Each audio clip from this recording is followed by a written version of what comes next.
What's up, guys? It's Mr. Fit to Flourish, and welcome to the Fit to Flourish podcast. This video is all about measured moves and just move and price action, pretty much. So when it comes to measured moves, there's three major types of moves that I want to talk about in terms of understanding where markets can go and where price action will take you when trading stocks and also when trading options, but looking at the charts. So looking at the charts, the three I wanted to talk about today are going to be: number one is going to be a cup and handle. Number two is going to be a head and shoulders pattern.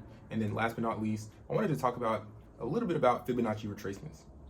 So first of all, we need to know what the heck is a measured move. So a measured move is basically what it sounds like, and it's a distance that is then repeated later on. And it's when you look at a previous movement on a chart, you measure that move, and then from that move, you will then look forward and say, okay, now from this level, that same distance will be repeated at this specific time period.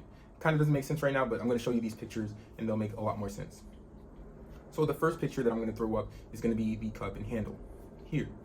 So this is a depiction of a cup and handle. Now, the first thing I want to mention is that all these patterns can be inverse. So I know this is upright right now, but this can be an inverse. Just like the head and shoulders pattern can be an inverse, and Fibonacci retracements can be inverse as well. So they can be upside down or right side up. In this depiction of the cup and handle, you see that the measured move that I'm going to be talking about is the depth of the cup.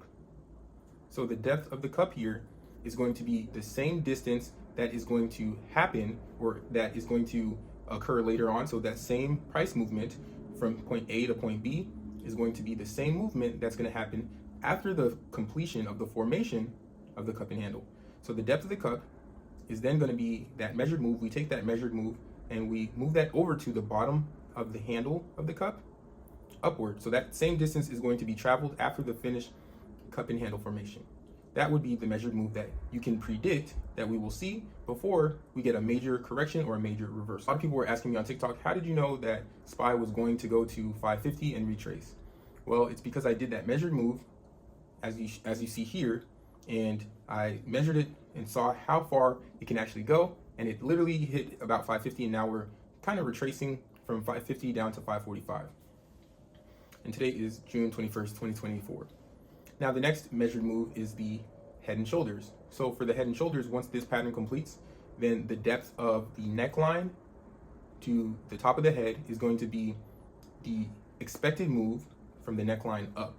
So after we break above the neckline, after this pattern finishes, then we'll take that measured move from the depth of the neckline all the way down to the head. We'll take that measured move and we will measure that from the neckline on up. And this is typically, we're looking at bullish situations. So this would be an inverse head and shoulders. Now, when we're talking about Fibonacci retracements, the way you measure a Fibonacci retracement is from a swing low to a swing high, or a swing high to swing low. We're talking about bullish situations. So let's talk from a swing low to a swing high. Once we see that we're starting to get a reversal, you can expect a lot of the time for a stock to retrace down into what's called the golden pocket, which is 50% to 61.8% of the way down. This is known as the golden pocket. After we hit that level, then we'll typically make a move back to the upside and we'll test highs. Again, we'll retest highs, and either we get a rejection, and if we get a rejection, then we will be falling all the way back to the move, to the low, which is the move that sent us up at actual swing low. But if we break above highs, then we typically get a little continuation. So that is all I have for you in terms of measured moves today. And pretty much it can guide you into kind of guesstimating, because things aren't 100%. They're never 100%, but it can pretty much guide you into kind of getting an estimate of where stocks will go and where price action will take you in the near future after you see the formation of these different three formations. So that is my little spiel today on the Fit to Flourish podcast about measured moves. Hope this helps someone out there, and hope this explains how I was making predictions this past week. Have a blessed one. Good morning, welcome to the Fit to Flourish podcast. Let's talk wellness, finance,